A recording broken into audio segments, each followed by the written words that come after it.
কয় আচ্ছা জাল না চলুক, জয়ীফ তো চলবে। জয়ীফ মানে কি জানেন? হতে পারে। আমি কিন্তু হাদিসের ছাত্র, আলহামদুলিল্লাহ, হাদিস নিয়ে লেখাপড়া করেছি। জয়ীফ মানে হতে পারে, মানে এই বাড়িটা 5 কোটি টাকার আমার নামে দলিল আছে, হতে পারে শেখ সৈফুদ্দিন বেলালের বাড়ি, কে 1 লাখ টাকায় নেবেন? ও, এটাও চলবে না। তো যদি হতে পারে দুর্বল দলিল দিয়ে বাড়ি বিক্রি করা না যায়, তো আল্লাহর দিন বিক্রি করা যাবে? নাউজুবিল্লাহ। বাতিলের, শয়তানের 4টি হাতিয়ার মনে রাখবেন। কয়টা হাতিয়ার? 4টি।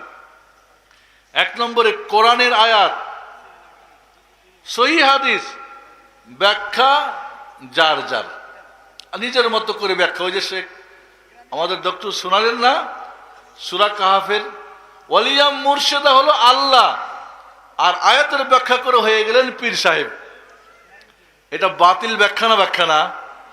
কোরআনের বাতিল ব্যাখ্যা। জান্নাত পাওয়া যায়? জান্নাতের চাবি হাতে আসবে না বন্ধুরা, কখনোই না।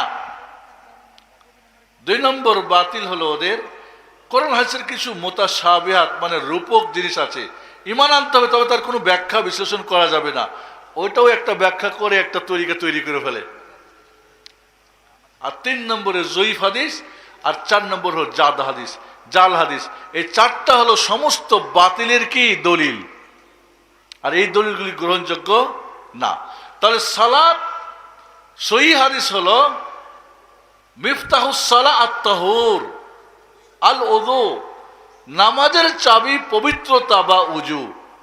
জান্নাতের চাবি লা ইলাহা ইল্লাল্লাহ। কোন বড় আছে কি? শাহাদাতু আল্লাহ, মুসনাদ আহমদের বর্ণনায়। এই লা ইলাহা ইল্লাল্লাহ হলো জান্নাতের চাবি। এই চাবিটা সম্পর্কে আপনাদের কি জ্ঞান অর্জন করা দরকার আছে না নাই? যেই কোনো চাবি যদি লেখা থাকে লা ইলাহা, ওইটাই কি দিয়ে খুলবে?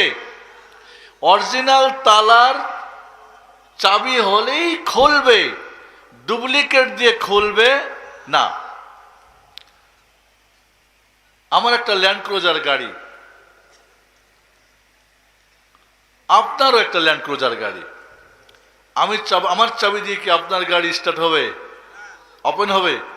আপনারটা দিয়ে আমারটা? তো একটা 3 কোটি টাকার গাড়ি যদি আমার চাবি দিয়ে আপনার গাড়ি, আর আপনার চাবি দিয়ে আমার গাড়ি না ওপেন হয়, জান্নাতের দাম কত?